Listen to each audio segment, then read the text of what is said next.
All right, Mike, thanks so much for joining us today. I'm really excited about the conversation, learn about the things you're doing as a teacher. In fact, this is one of our unique conversations in that we're talking to a current educator and not a former educator. So do you mind by talking a little bit about yourself personally and professionally? And then why did you decide to become an educator? Sure. First of all, Eric, it's really great to join you here today. I am a public school teacher for more than 20 years. Actually, I'm moving up on my 23rd year. And while I've left the classroom a couple times to do some things, I stopped and got a master's degree in theater and worked as an actor and director for a little while. And then I also left the classroom for a year to run a tech company that I'd been working at, consulting at for a couple of years. Aside from that, I've been unbroken in a public school classroom that entire time. I teach 9th grade English literature right now. It's an honors class. I also teach a 12th grade film class, and I do that in conjunction with Stony Brook University. It's a co-seated class, so my students are actually in the same class that college freshmen are in. And that's really great. We watch films and talk about it. To the question of why did I become an educator, I think it was probably in 10th grade that it began to occur to me that there were some people who did work, the adults that I was watching, that really had a profound impact on others. And I had this fantastic teacher, and it's a pretty classic story. He really showed me the power of influence on a very practical, understandable way for a 10th grader, right? I grew up in southeastern Pennsylvania in suburbs, so kind of rural suburbs. And I remember thinking, now that looks like a job that I could have some impact in. Since then, Eric, I've gotten to work in schools around the country and around the world, working with teachers, working with principals, working with students. And I've come to find something that I know is true, and I love saying it out loud. It's the most important job in the world. I call it the world's other oldest profession. I call it the profession inside all professions. It is, I think, kind of without a doubt, the most important job anybody can do. And I love doing it, man. It's great. Yeah, that's awesome. So like I said, first time speaking with a current educator, and what we're hearing in the market, in public media, is that teaching is so hard and everybody is leaving. What's keeping you in education? So you're the flip of the story, which is you've even left to do some pretty amazing things. You've come back. What keeps pulling you back to stay an educator? Well, I mean, there's probably two prongs to this. The first one is, straight up service. I was raised a certain way. I mean, I don't know what else to tell you. I learned growing up that we're all here in some sort of relationship with other people. And becoming a teacher for me, I tell my students this, I feel like on some level it's a duty to me that I believe in very deeply. Everybody that currently, everybody Eric, and everybody who's listening out there has been profoundly impacted by the education that they experienced. I mean, if we have to kind of dial into one single factor in a person's life that does not directly connect to whom they were born, right? The family, what we call the SES, the socioeconomic status of their family. The next most important variable is education. And to me, working in it, it's a service thing. The second thing is, and this is just the deal, I get so much out of it. It's hard, and it's harder than it's ever been, without a doubt. It sucks, man. It's really been hard. The last few years in particular, have driven things home to me, and I'm fortunate. I work on the North Shore of Long Island. We have a relatively steady tax base. We have a relatively low crime rate here. So I'm pretty fortunate. But even here, we've got attrition happening, and we've got teachers who are leaving, and I know why. There's never been more demanded from teachers. We are meant to be on 24/7. We're basically not thanked outside of gift cards and crumb cake, and that's if you're lucky. Mm-hmm. People find out you're a teacher, and you definitely get the vibe that it's kind of a less than thing. For me, I don't know. I look at all that and I think, yeah, but I'm in thousands of people's lives. I have an impact on a lot of people, and I get out of bed, I jump out of bed, man. I know a handful of teachers who are like me, and all these years in, I still can't believe I get to do this job. I think it's cool. and I never doubt whether or not I've got purpose and meaning, and that's pretty priceless the older I get. Yeah. Yeah. That's amazing. And it goes back to kind of who you are as a person, this idea of serving. And you say thousands of people, like, you're not exaggerating, you are impacting thousands of people. And then there's a domino effect from that. So the people that you influence, they go back and they think, man, that it's Kleba, right? Mr. Kleba. Yeah, you got it. Okay, You yeah. got it. It's not Kleba, but Kleba. So Mr. Kleba, he's the one that made me excited to come to school. He's the one that makes me jump out of bed and get ready for school and be excited for school. And then that impacts who they are as people, as whatever their role is, as a parent, as a worker, as a student. So like the domino effects just keep going on until the point in which you can say, okay, I've impacted, thousands and tens and thousands of people just from being a happy person, from enjoying your job, from getting that internal satisfaction from the work you're doing on a daily basis. Here, and I appreciate that shout. I also just want to say two pieces. I think a person's personality has a lot to do with it. I think that's true in every job, by the way. I think when you talk to people in corporate tech, you talk to people in the military, I'm a big sports fan, and my Philadelphia teams are doing really well. Yes. Shout to my Philly teams. Even the Flyers are undefeated right now. It doesn't make any sense. People in Philadelphia are walking around going like, when's the shoe going to drop? Yeah.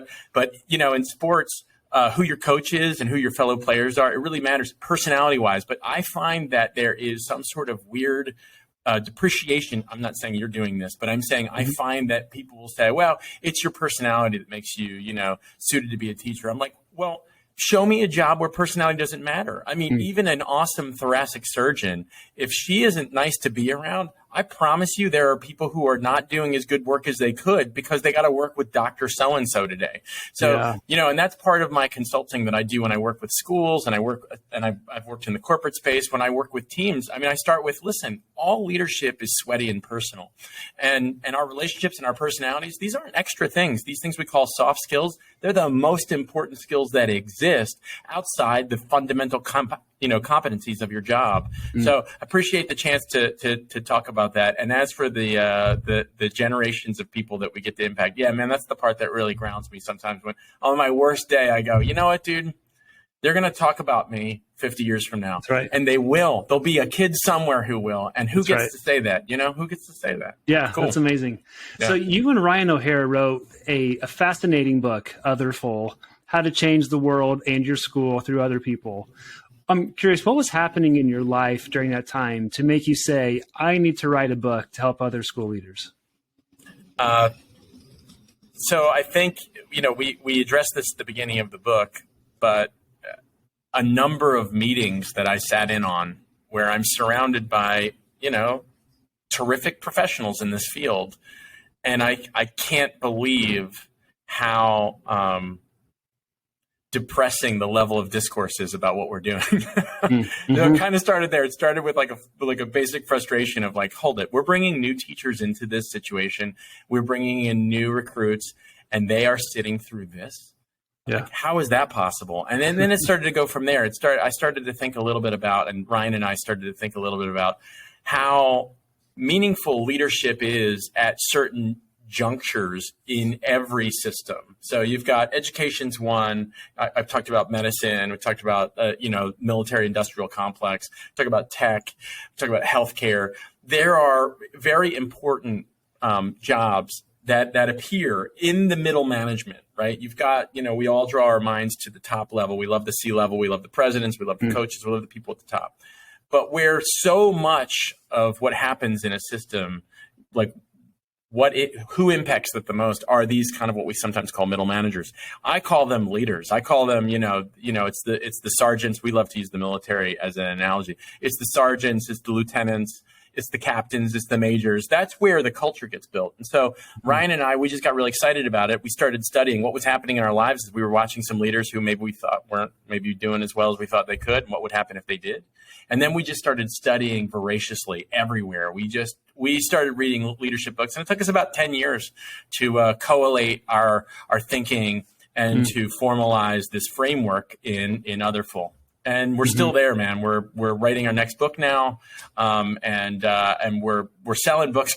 It's been such a great fall. It's been such a great summer. Word of mouth is really going with this book, and and it's been fun. And it's fascinating. It's not about So what really strikes me, it's not about instructional leadership. It's not about setting up PLCs. It's not about scheduling. It's about the people in your school. So why, as you had this focus, why not focus on the operation of school? Because that's where a lot of leaders go. And I myself, I'm a former principal. The number of times I sat during the school day trying to figure out NWEA schedules and standardized testing and parents coming in, like I was, unfortunately, as I reflect back, I spent a lot of time thinking about the pragmatic part of school, not the people part of school. I know my people suffered as a result. Is that kind of why you went down this path? Yeah, beautifully put. And shout to you for your service as a principal. It's the single toughest job in the game, buddy. I mean, it really is. And I've been studying this for, like I said, about a decade, and there's nothing harder. Yeah, it's exactly that. There's almost no one talking about people in the schools. I mean, when we do, we talk about it entirely on like, oh, people are leaving, or it's a hard job, or you're such a good person for doing that. I couldn't do it. I think the favorite thing that people say, oh, like, God bless you. I mean, that you can do that. You were in the gig. That's what you heard too. Yeah. I could not stand to be around those kids that long or whatever. But the reality is that the relationship between the people at work, it's no different than the relationship between, like, for instance, right now, the Philadelphia Phillies. I'm listening to Alex Rodriguez last night, and he's breaking down the Yankees game. And he's talking about how excited he is to watch guys in the dugout. Oh, my light just went out. I don't know if that matters. This is the artificial surprise. And he's talking about how what he looks for when he's looking for winning teams is the chatter in the dugout. And this is Alex Rodriguez, right? This is a guy who knows a thing or two about baseball. And that's something that Ryan and I like to talk about when we're talking to school leaders. We've been doing a lot of work with principals and with superintendent teams over the last year. And we're always like, what's the temperature? How do you guys feel about each other? Do you know about each other's lives? Do you know about each other's kids? Do you, and what we find is that people are so hungry to talk about it because they know, the exigencies of the job require you to attend to a lot of things. You have to attend to, the law. You have to attend to these families. You've got to attend to your board of ed, your fiduciary responsibility to taxpayers. All of that stuff is really important. But underneath it all is, do we trust each other here on this team? Because these people are in a foxhole. When you are a principal, you are in a fight for your life. I mean, your cortisol levels are up. You've got tension. You've got stress. How do I feel about the people I'm working with? And the best part about writing this book is the chance to actually test some of our hypotheses, which are based on a lot of our research and our practice, and seeing a lot of things bear out. Like hearing teams say, oh my gosh, we had a totally different year because we actually made a date to all have dinner once a month, and they go to a diner, and the whole principal team, they go to a bar and drink and talk to each other, if that's something that they do. And it's changed like the culture of the school because they're spending time together and listening to each other and like suffering through life together and sharing stories, So yeah, that was the thing. We felt like there was a paucity of literature on it, and we wanted to dive into it. And for some reason, I hesitated to show that part of myself as an administrator. And I think a lot of it is, there's such this professionalism that comes in education. And I was young as an administrator. I wanted to make sure, I'm a professional person. And I was very careful about Facebook. I didn't want to post private things about myself because that's the professional part of me. But I think back, like, how many great conversations did I miss with my people because I wasn't on Facebook, because I didn't have dinner. I didn't go to the euchre card games that they had because I was the administrator. I was the professional one, and I didn't want to mix those two things around. If I can go back and do that differently, I would do that all day long. And beautiful thinking on that, Eric. I'd love to hear you externalize that a little bit. And I'm sure that there's some folks who are listening who benefit from you talking like that. When I look at the map of why so many administrators basically stay in their armor, right? And they stay in their suits, and they're very careful about their language, and how they speak to people. I think there's two big reasons. The first one is we hold in our minds this idea that teachers truly should be beyond reproach. We should be, in the book we say, knights of the realm. Like we should truly be the best of the best. We should hold ourselves to a higher standard. I'm going to say some other jobs that are supposed to hold themselves to high standards, and we're going to giggle when I say it. Politicians, right? Like it's like, oh, right, yeah. Those guys hold themselves to a high standard until they get caught, right? And then we could go through the whole list. I mean, who are we supposed to respect in this world? And I think we have a deep, very like uninterrogated part of all of us when we think about school, that people who are teachers, people who are principals, they should be as close to flawless as possible. And I think when people take on the job of leading a school, they take that very seriously. It's not a joke. Like, no, I'm not going to swear. I'm always going to wear a suit. My tie's always going to be up to the buttons, except for maybe at the end of the day, and I'll loosen it. And there'll be nothing better than a secretary who's leaving saying, oh, Dr. B, looks like you unloosened your tie, getting wild. And you'll joke and you'll say, well, it was kind of a long day, because we want to be strong. And then I think the second thing is, we're just held to a high standard, because any mistake you make in the gig could be the end of your career. And that's how it is in education. I think a lot of administrators walk around going, oh my goodness, I am one mistake away from having to move and start over.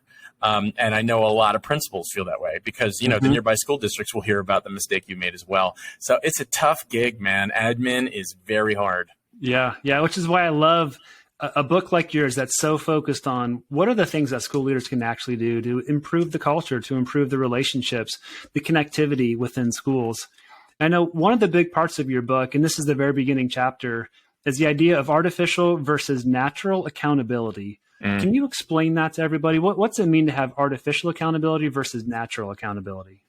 So this is a framework that we built out of some of Ryan's work in his dissertation. The concept is simple. It's ancient. It's going to make sense to all your listeners. And it goes like this. All of us operate accountable to ourselves. Like, you're going to go out and get something to eat later, or you'll go home and make some food, and you'll choose something to make or choose something to eat. You're doing that entirely based on your own concept of like what you want. All of the decisions that you make, you're holding yourself accountable to. Now, I choose something like food because you're like, how is there any accountability to food?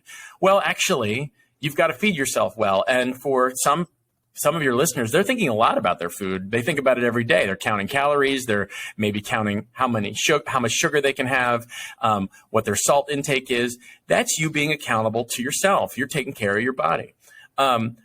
Natural accountability also plays into how you like to do things. You are running a podcast. I have no idea why you're doing it, but you have a reason for it, right? I mean, I can make some guesses, right? But you have your reasons and you're driven by it. And it's not for anybody else. Even if you get paid something, right? Even if you get remuneration or anything in kind, you're still doing it on some level for yourself. Okay, so artificial accountability is anything you do where you're like, if I weren't getting paid, or if there wasn't threat of some sort of punishment, I would do it a different way. But I'm doing it this way because either I'm getting paid, or if I don't do it, I'm going to get in trouble. Yeah. And the reason why we lay that out, again, it's ancient, it makes obvious sense, is that a lot of what school is based on is that artificial accountability works, and that it works better than anything else. And when we invite people to look at that, we say, I mean, think about grading. Think about just think about the system itself, and then think about how our hierarchies are built in schools, where we have got different titles. If you're higher than me in the title structure, let's not talk about grades for a moment. Let's just talk about teachers and administrators. If you're higher than me in the structure, then you can tell me what to do, and I got to do it. If I don't do it, we're going to have a problem. You could make my life more painful. You could change my schedule next year and never admit that that's why you did it. You could pack my classes with more kids and never admit that that's kind of how it went. And I know that. So I'm like, I got to watch out what this person might do to me. And what that does is it creates a system of a lot of resentment and shame and fear. And these are toxic. They just make systems fall apart. So we start there because a lot of us, I think, in schools assume everybody agrees that artificial accountability works. What we say is, actually, if you're not around and you're holding me to artificial accountability, as soon as you're gone, I'm going to do whatever I want. And that's a lot of teaching in schools right now. We have very little educational leadership, very little pedagogical leadership in schools happening anywhere because we're only using carrots and sticks. And the thing is, natural accountability allows people to lean into how all of us are actually driven to do certain things. And if I can work with someone on what they care about, I'm going to have a much better chance of influencing them rather than trying to force them or bribe them into doing what I want. So that's the basic idea. And the conversations with former teachers have been that so far. And that is, there are these silly mandates, these silly things that I have to do that take up all of my time, energy, and focus. Instead of me focusing on the students, I'm trying to figure out what my school leader wants me to do. So even there, from a mindset perspective, my mind share, I'm giving part of my brain up to what am I supposed to be doing right now? Or kind of this internal, why do I have to do this? This is dumb. What I want to focus on is my kids. But we have so many school leaders out there that are making these requirements. And sometimes it's a lack of confidence in themselves. Sometimes it's this, I want to make sure I'm doing what I think is best, or maybe mandates from above. It just leads to teachers being miserable at school. Yeah, that's beautifully said. And I lit up a little bit like a candle there when you said, what the teachers want to do is attend to the students. And Ryan puts it this way. I love the way he says it. He's a principal of his school. And he says, well, I can either have the teachers attend to me and my mandates, or I can have them attend to the students. But I can't have both. If they're paying more attention to what I want, then they're naturally taking their eyes off what the students need and what they want to do with the students. And what we should be doing with our teachers is making them feel like, listen, you guys are the pros. We want to help you be pros. Our job here is to back you up. And if we all have mandates, let's go hit them together, as opposed to me bringing in new mandates or layered mandates to force you to do things. And I have to say, I think it has to do with leadership courage, leaders and, people who lead schools and their level of courage. But I think it also is the system's kind of rotten. It takes a lot of guts on a real fundamental level to say things like, the state wants us to do it. We can be creative about how we do this. I think because then you're putting your reputation on the line and you just think, should I do this or should I cover my butt, right? Because it's my neck on the line. Yeah. And so there's it's kind of a rotten in Denmark situation sometimes. I mean, I can't blame too many administrators for playing the game the way they do. Sure. A couple of chapters stood out to me, one being Les Big Mac, which of course is the French of the Big Mac. It talks about not treating everybody the same, right? We're not Big Macs. And a Big Mac in New York's the same as a Big Mac in France, which you illustrate that beautifully. But the chapter is really about empowering your people, allowing them to use their own professional judgment. So what we just talked about, this idea of you can attend to me or you can attend to your students. Another chapter that spoke to me was the Marathon Fan chapter, which is about stepping back and watching and truly appreciating all of the amazing work from your amazing teachers. And again, those are the kinds of things that you explain in this book. And it's not PLCs. It's literally step back and watch in amazement how your teachers they're navigating 35 kids in a classroom, 135 kids per day. They're navigating behavior management with instruction, with differentiation. Like, there's so many amazing things happening. But again, we have so many administrators that are treating this like a Big Mac and a one size fits all. Everybody must do this. It's, again, frustrating for teachers. Yeah, well said. The system, I think it's frustrating for everyone. The system is built so that we can replace professional discretion with mandates and rules.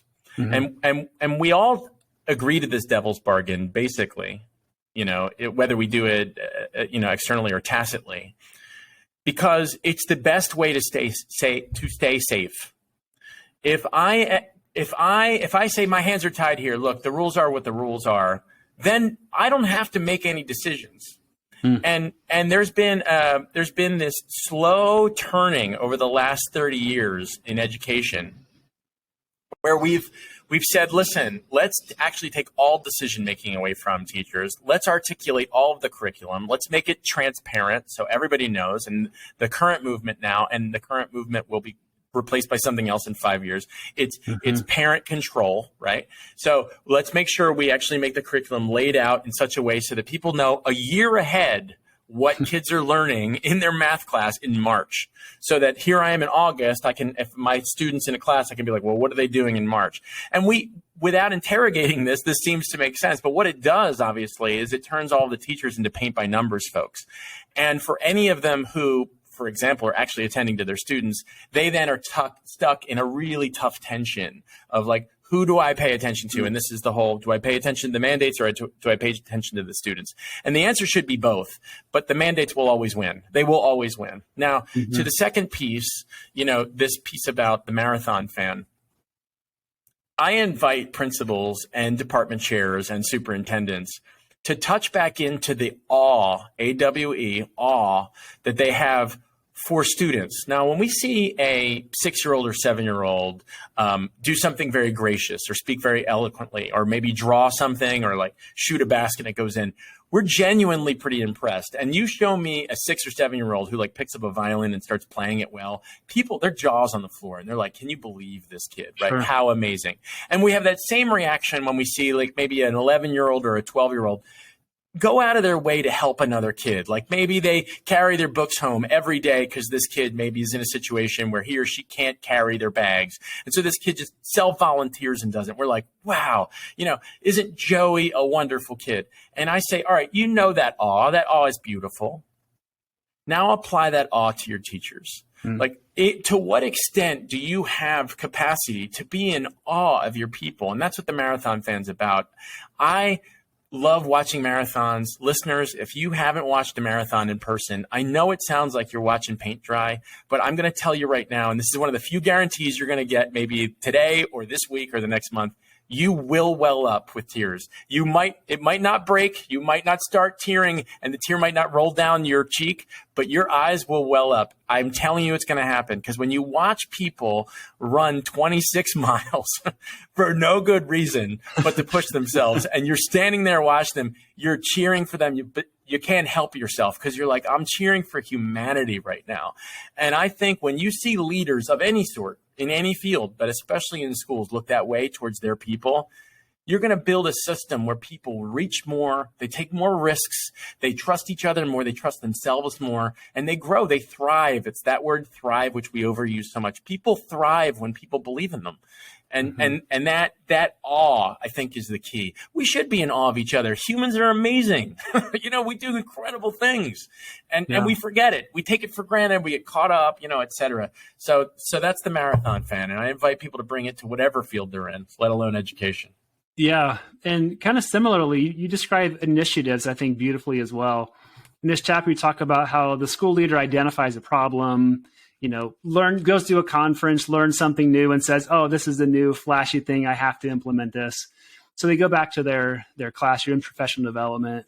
And what you'll find is, this is totally true, new teachers take notes. New teachers are writing furiously. They're looking around. Veteran teachers either completely ignore it or they voice how grumpy they are about something new that's happening. So you've mentioned before that supervisors find themselves in kind of this tug of war between being a mentor and being a compliance officer. And we've talked about this a little bit. The latter, compliance, typically wins, much to the detriment of the people in the system. So what advice do you have for school leaders that don't want to give up that control? Because at the end of the day, when school numbers come out, student achievement numbers come out, behavior comes up, school board conversations, they're the ones that are in charge. How do you broach that topic with a school leader that kind of has this control mentality with, here's what your people actually need? Great question. It's probably the most important question in leadership development that you can ask. So spot on. And it's a tough one. The shortest answer I can give is this. Self-awareness is the key, right? You start there. If you are a control person, call it out, right? We invite people to use this model of FIRE, in which we say, identify in yourself your fears, right? Your interests, what you care about, your responsibilities, and then your experiences. And actually map it out for yourself. And FIRE is kind of a corny acronym, but we couldn't come up with a better one that actually covered more ground. I actually hated that it was cute, but fire, use it. Fears, interests, responsibilities, and experiences, and learn from yourself as much as you can. That's starting point one. Then two is this, and this is straight leadership game, and I suspect you're going to like this, Eric.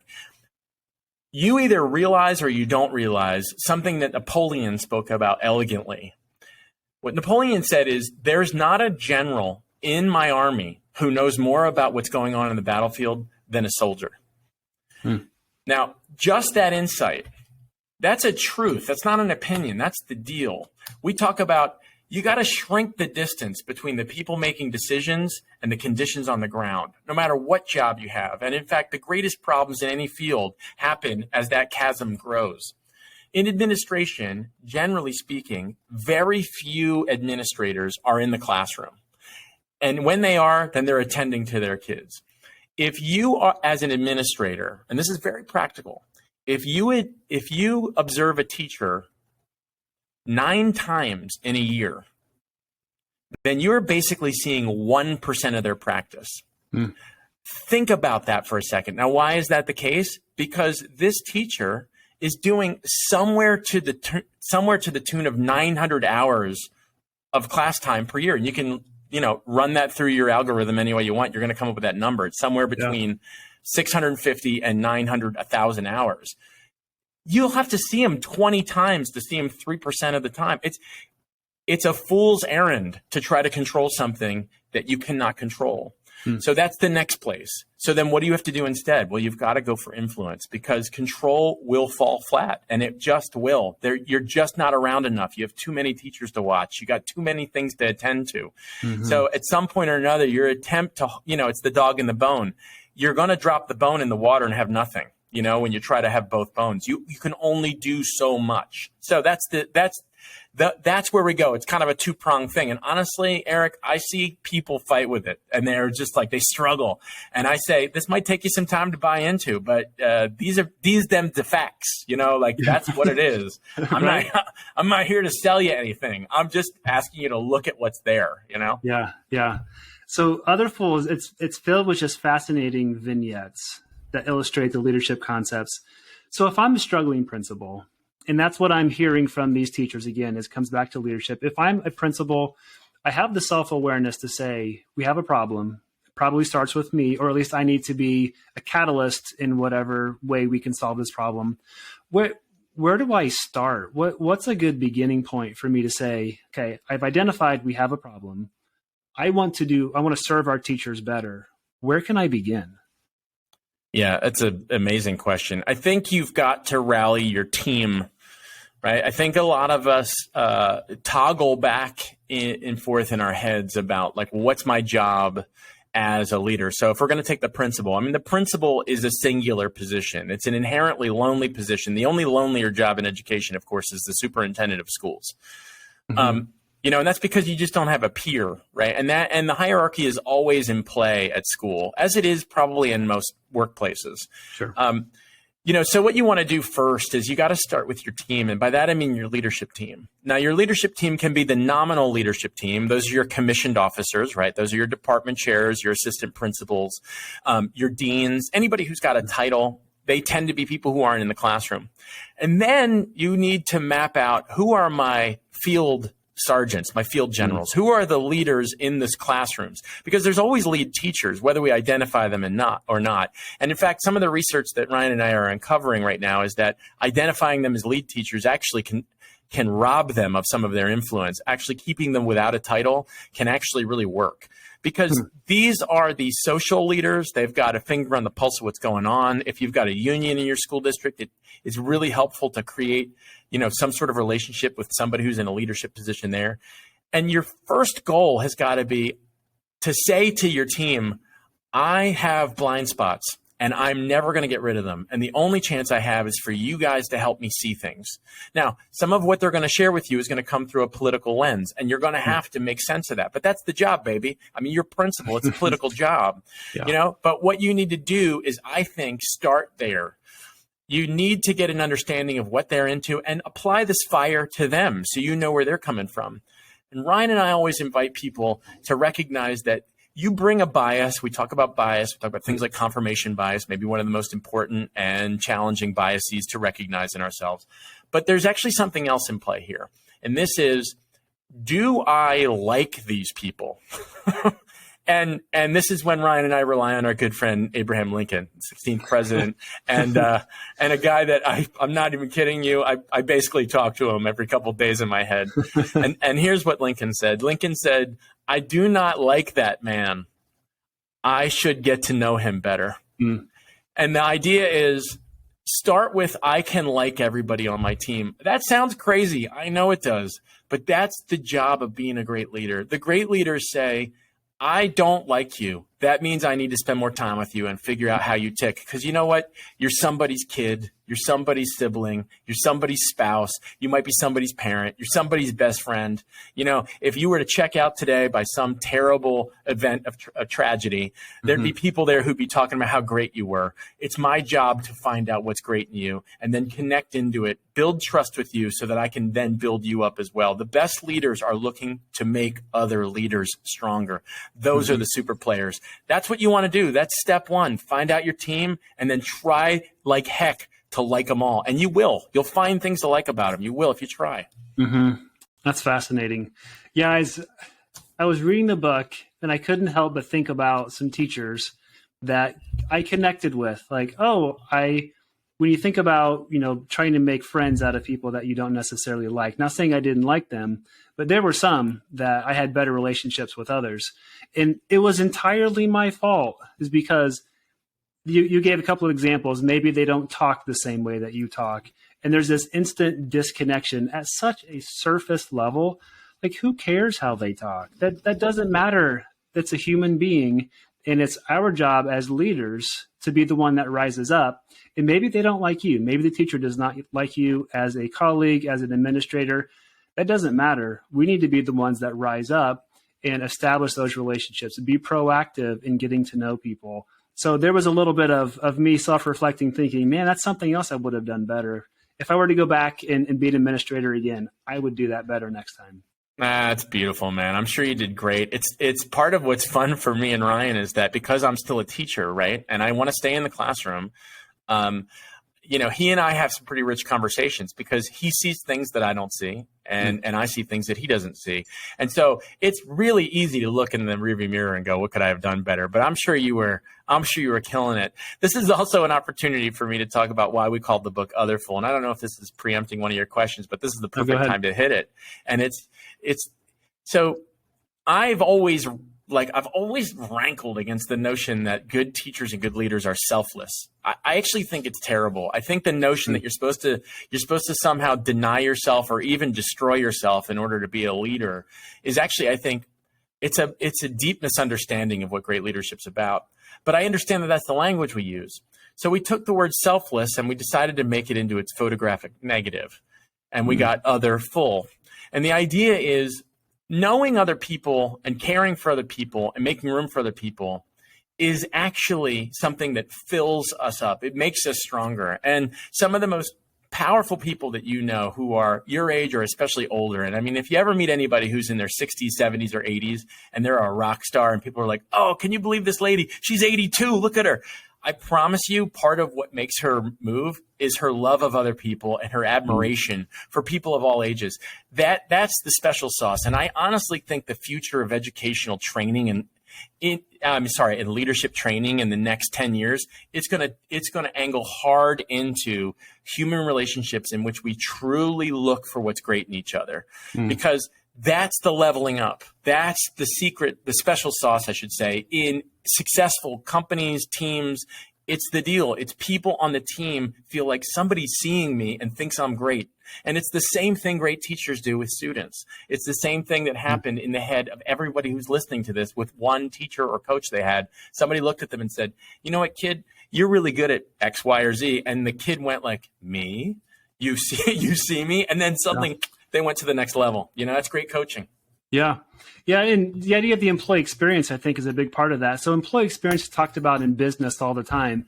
Simplest definition is, what is it like to work here? That is the employee experience. And what people in the business world are learning is it's not about employee engagement. It's not about employee satisfaction necessarily. It's this next level up, which is, I know, like, and trust the people that I work with. my needs, expectations, and wants are understood and are being met. And as an organization, we understand our people's expectations, needs, and wants, and we are designing explicitly and intentionally experiences for them to connect with themselves, to connect with others, connect with the organization, connect with their role. So that's that next level up. So I'm with you on what the next level of leadership is. It's people-centric leadership. And a huge part of that is knowing your people inside and out as much as possible, having relationships such that they're willing to share their expectations, needs, and wants with you. And then from a leader, listening to that. And then if and when you do make a pivot, you go back and reference, this is what we collected from you. This is what we heard. This is what you shared. This is why we're making these pivots. Like until we do that, we're going to be stuck in the same environment that we're in right now. And we're in it. You know, people love to talk about how schools haven't changed in 100 years, and people will talk about desks and rows and chalkboards. Corporate structure hasn't changed in 100 years either. You know, I mean, our CEOs are no different than the Andrew Carnegies of the past. You know, we are living in an old time, and the new time is exactly what you're talking about. We like to say we keep asking for the people we lead to buy into our vision, to buy into us. Did they buy in? It's actually the reverse. We have to buy into our employees. They have to feel like we've bought into them. When they are like, no, this person is like bought into me, that's when the employees go, oh, these guys actually care about me. And they're with me. We're working together. We're collaborating on my success and their success. That's the game, baby. That's how you build up awesome companies. Yeah, and what's the alternative right now? There's no teachers to hire. No. I mean, there's nobody coming out, 33% less college enrollees now going into higher education and trying to become teachers. So what's the alternative? We can maintain status quo, which is mandates and directives, or we can turn our attention and focus on the teachers who then provide the student experience. So just like customer support in business, you know, the customers are important, but your employees are more important because they provide the customer experience. It's the same thing in education. Student experience is important. It's the teachers that provide the student experience. Yeah, Richard Branson says it, I think, as cleanly as you can. Customers don't come first. Clients don't come first. Employees come first. And then they take care of your customers and clients. And when we get that model in education, I think it's going to be exciting, and it's going to happen. I'm not a sky is falling guy. It doesn't align with my belief system. If that isn't coming across, that's the deal, baby. I'm here for it. But I also think better things are going to come because we're breaking this thing about as much as it can break. And there's a lot of people who still believe. And this is it. It's what you're talking about. The employee experience, I think, is probably at the heart of the future of happiness in our culture because we're not getting away from working. It's not, I mean, all the dreams that was going to happen, I think, have shown. People don't want to not work anyway. This is why my grandpa refused to go to a retirement home. You know, he was driving a tractor. He was helping people out. He was bagging groceries. He would do anything, right? We don't want to stop working. So the work experience, the employee experience, I think is going to be a part of the heart of the human experience in the next century. Yeah.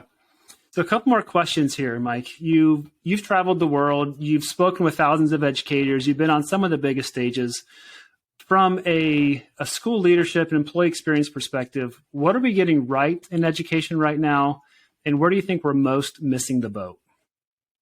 Well, what we're getting right is we're having many more conversations about what is now being called SEL, the social and emotional learning experience. We're talking a lot about diversity and equity and inclusion. We're having the best conversations we've ever had in education about identifying students as people fully as themselves. And this includes everything in the LGBTQ movement. It also includes the great conversations we're having about the impact of ableism, the great impact of what I like to call white centrism on our conversations about history. I know that's a hot button for some people, for me even to say that out loud. But we're actually having conversations in which, sure, like a Columbus Day is a perfect example of it. I mean, this is a political bromide. People, they find themselves getting sucked into one side or the other. But the fact that we're having the conversation, to me, is a huge step forward. And yes, is it a comfortable conversation? Is it even a clean conversation? No. And are people on both sides, so-called, saying dumb things? Absolutely. But we're having the conversation. So that's a really big thing. I think another great thing is technology is really democratizing education in a way that I think is moving the needle in a way that we've never seen. I think it's part of the reason why there's been such a political pushback. I think it's why we're having so much talking about parental control, so-called, and tighter mandates on schools, because the kids are teaching themselves, which, by the way, is the way it should be. There is no such thing as teaching. There's only people who help others teach themselves. Your infants teach themselves to walk and talk.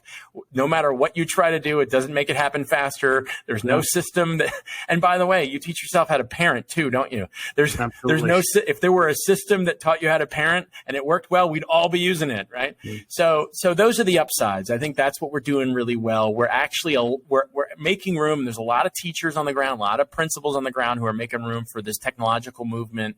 I'm loving to see that financial education is starting to slowly trickle its way into more schools. So overdue. And there's finally, this is my last piece, I think what we're doing well is we're starting to bring back what we used to call vocational skills.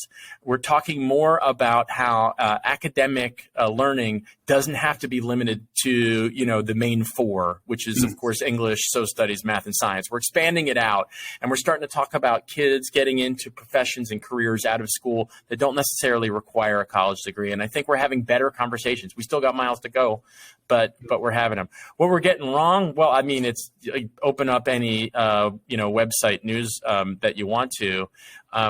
Teachers are feeling terrible, and this precipitous drop of education teachers and rising teachers, people studying to become teachers, is no joke, and it's a nightmare. Moreover, the divide between the haves and the have-nots continues to grow in this country, and this lands firmly in two places, in education and healthcare. You kind of can't escape it in those two spots.